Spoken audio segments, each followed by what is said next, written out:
Good morning, Dr. Purba. Hello, good morning. Hi, Doctor, thank doctor. you so much for being here. Such an early morning in this beautiful Sunday. But, Doctor, we've been Yes. talking about having pets and how cute it is to have pets. But first thing first, what do we need to consider before deciding to have a pet? Okay, I think it's a lot actually, but one thing that we need to remember that is commitment, lifetime commitment, because it's just like having a new family member, like having children.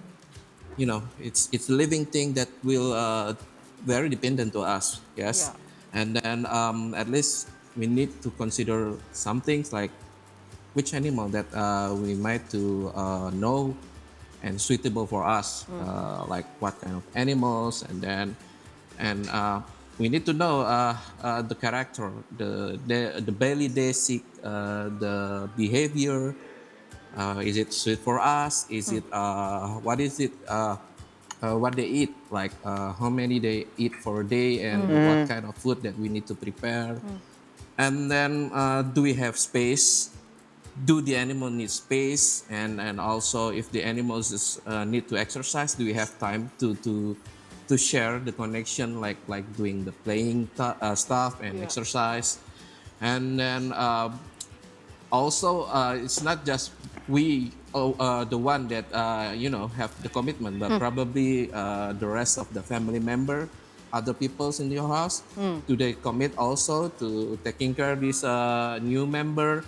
And then what else? I think, do the neighborhood, the environment is also suitable or not? Is it safe for the our family member? Is it safe for our neighborhood or not? It's also should be remember. And then there are some not a fun part, but some cheesy things that we have to prepare and ready, like the smell, the Yeah. cleanliness, Yeah, true. and then the noise sometimes also. So it's not that the funniest part is not the fun part, and we have to take care of True. all of this kind of stuff.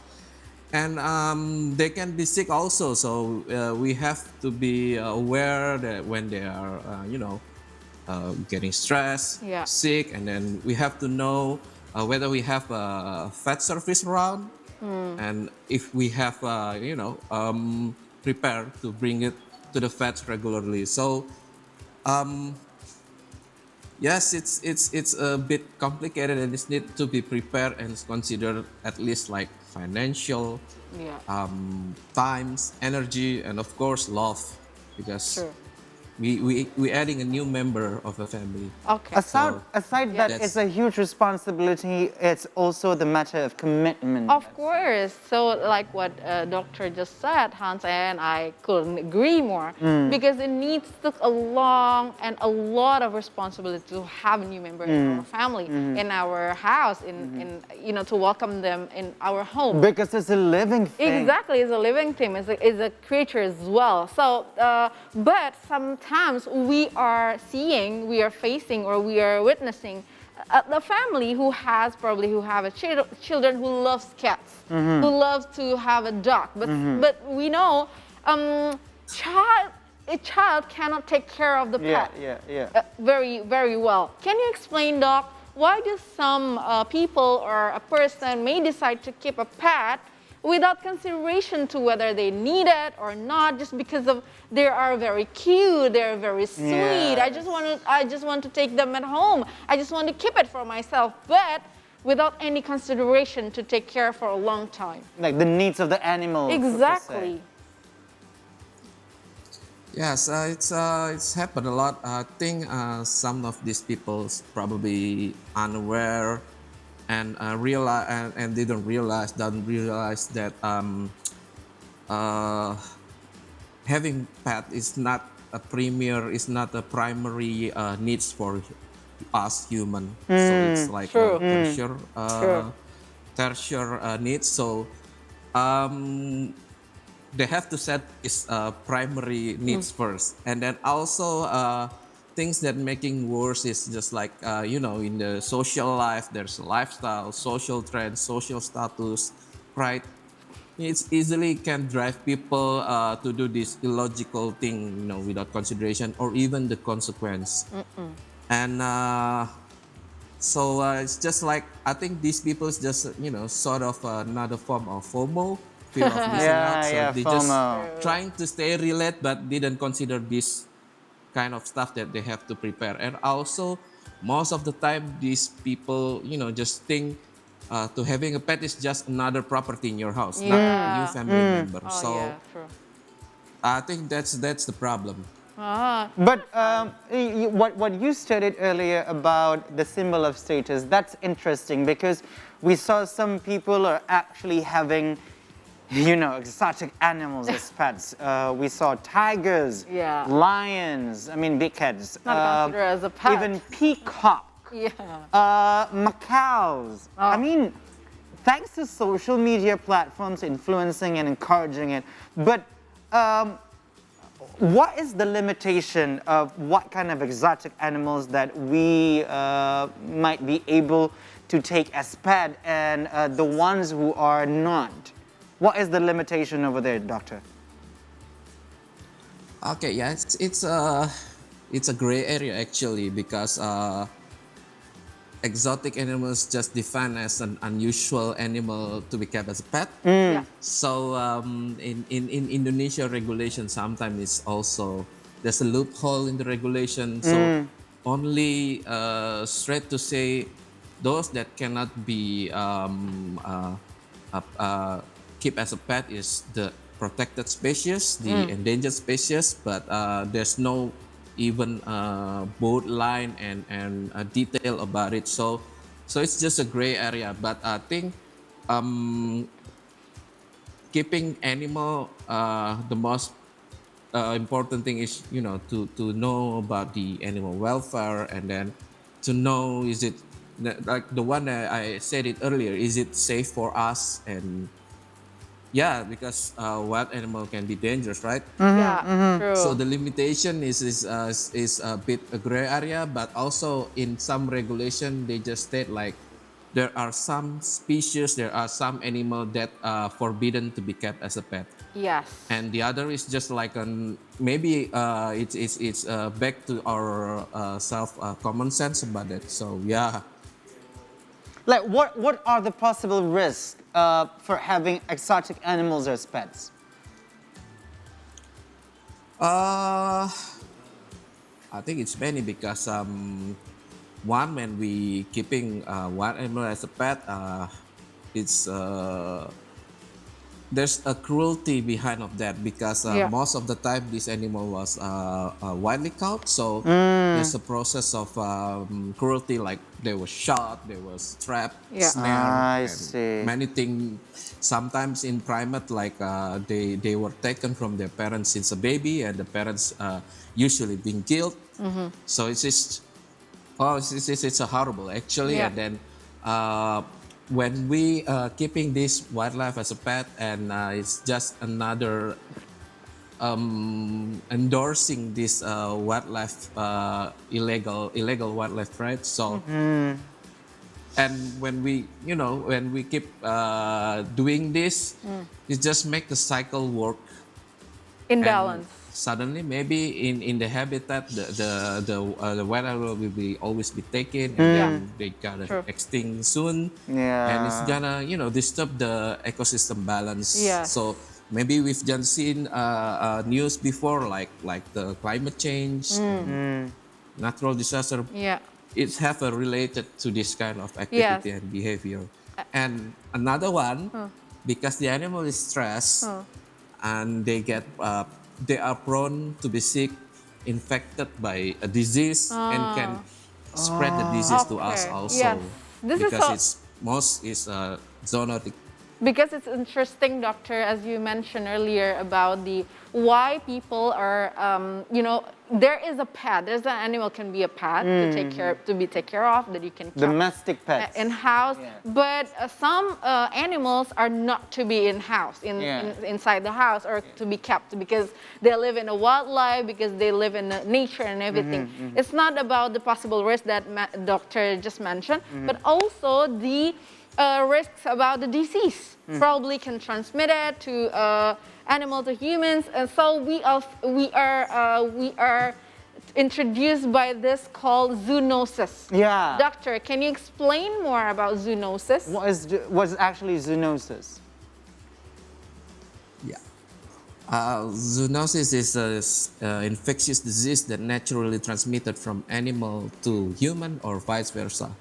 So, this disease, it's the agents of the causes is just like bacteria, virus, and parasites. They are attached in some wildlife.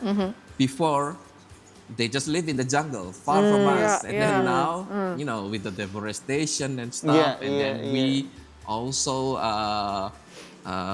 expanding our area to the jungle, and then we also still consume bushmeat, the animals, and then sometimes we also this latest trend, keeping wildlife as a pet. So these are the potential moment to bring the disease to us, as we need to know that 75% of newly emerging disease is zoonosis, and then 60% of infections disease is zoonosis also. So when we look to each of pandemic outbreak happen in the world, there's always a zoonotic disease inside. Let's say the Black Death, rabies, yellow fever, Ebola, SARS, avian influenza, and the last is COVID, also are related with the zoonosis disease. Wow. So people really have to consider about the situation, but because not just because you love the animals, you can keep it. Not just because you can, you have to do it. Because there's a lot of risk that probably face that we are going to face it together. Okay, let's say that the exotic animals are off-limit dogs. Let's say we want to keep cats and dogs as pets. Specifically, how much do we need to prepare to expect to spend every month averagely? Every month, okay. So again, just That's like including I vaccination, said earlier, we need. Okay. Again, I've said earlier, we need to know what is the animal that we want to try to keep, and then we do have to do research to know. And then after we know the basic things about the animal, the basic daily, then we can adjust with our ability. So at least we need to think about the food and snack, the suitable environment, and then supporting equipment such as leash, necklace, tag, and then cage, transport cage, supporting equipment like enrichment and toy and everything, and then the health support. The health support is just like we need to regularly bring to the vet, we need to vaccinate, we need to do the deworming, and we need to do sometimes also for the anti-parasite, ectoparasite for the tick and everything.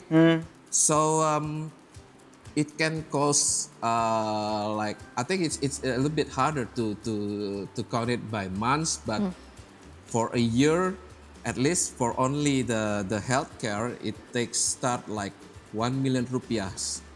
Only for the bringing the vet and then do the vaccination and routine the worming and stuff. It's not including it's not include like the food. When the food is it's the most thing that we have to prepare for the food, because I think sometimes it's like 60% of the expense for the foods. And then also if the animals stay healthy when they sick, we have to prepare more money. So before to taking care of pet, we need to save money, and we have to consider, and maybe we have to know how to to to take care the animal, so they all they can stay healthy. Yes. So yeah, Of maybe course. around that. Yeah, so basically people have to be aware about the rights of the animal. Exactly. Not just a human who have a right, but also there are animal rights as well that have to be fulfilled by human who wants to take care of them as the pet to stay in your home, in your house. So doctor, we probably, not so many people are aware about that. Not But many people are not familiar many- with it. Exactly, about the animal rights. Can you please explain more about that? What is animal rights? And how can we improve animal welfare and well-being? Yeah, to be honest, to talk about the animal rights is a little bit harsh and hardcore because it's an idea of animals have a fundamental rights to be treated with respect as like a human.